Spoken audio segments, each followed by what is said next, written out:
LeBron James at Rui Hachimura maglalaro na bukas laban sa Bulls at Lakers nakahanap na ng bagong backup big man. Pero bago yan, matapos magtamo ng injury sa groin sa isang pagkatalo laban sa Boston Celtics, halos 2 linggo na ang nakalipas, hindi nakalaro si LeBron James sa 7 laro ng Los Angeles Lakers. Sa panahong iyon, nagtala ang Lakers ng 3-4 win-loss record. Kanina, sinabi ni head coach JJ Redick na umaasa siyang makakabalik na si LeBron James sa laro kontra sa Chicago Bulls bukas. Kung makakabalik si James bukas, magbibigay ito ng malaking tulong sa Lakers habang tinatangka nilang tapusin ang season ng may magandang resulta. Sa inilabas na injury report ng Lakers dito nga ay na-upgrade na sa questionable si LeBron James at Rui Hachimura. Bukod sa kanila, naka-probable na din ang status ni Luka Doncic, Austin Reeves Vanderbilt at Finney Smith. Ang paglagay kay LeBron at Hachimura sa questionable status ay tila isang tunay na posibilidad na makabalik na sila sa laro. Sa 58 games ngayong season, si James ay may average na 25 points, 8.2 rebounds at 8.5 assists. Bukod pa rito, may 51.7%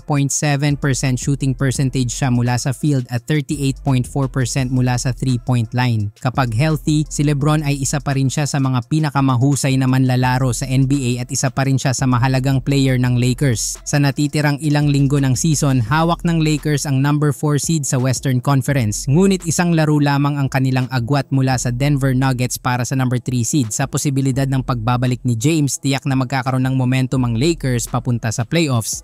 Samantala, marami na ngang mga fans ang nagsisisi kung bakit hindi natuloy ang pagkakakuha ng Lakers kay Mark Williams. Marami nga ang naniniwala na siya sana ang magiging bagong sandata ng Lakers sa malalakas na big man ngayon sa NBA, lalo na't ipinapakita niya ngayon ang kanyang husay sa Charlotte Hornets. Mula nang hindi natuloy ang kanyang trade, patuloy siyang nagdodomina at nagpapakita ng husay na siyang dahilan kung bakit mas lalong nanghihinayang ang mga taga-suporta ng Lakers. Sa kanyang mga huling laro, nag-average si Williams ng mahigit 20 points at halos may 10 rebounds bawat laban. Dahil dito, mas lalong lumakas ang paniniwala ng maraming fans na sana'y mas gumanda ang laro ng Lakers kung kasama siya sa kanilang roster. Ngunit tila hindi pa tapos ang paghahanap ng Lakers ng isang maaasahang backup center. Ayon sa pinakahuling ulat, ipagpapatuloy ng Lakers ang kanilang plano na kumuha ng bagong big man sa darating na off-season. Isa sa kanilang pangunahing target ay si Clint Capela ng Atlanta Hawks. Naniniwala ang pamunuan ng Lakers, lalo na si Pelinka, na kailangan ni Jackson Hayes ng isang lehitimong backup center upang suportahan si Luka Doncic at si LeBron James sa kanilang kampanya para sa kampyonato. Malaki rin ang posibilidad na maging available si Capela sa darating na off-season, kaya't posibleng samantalahin ito ng Lakers upang maisakatuparan ang isang trade. Kung sakali mang matuloy ito, malaki ang maitutulong ni Capela sa depensa at rebounding na siyang matagal nang hinahanap ng koponan.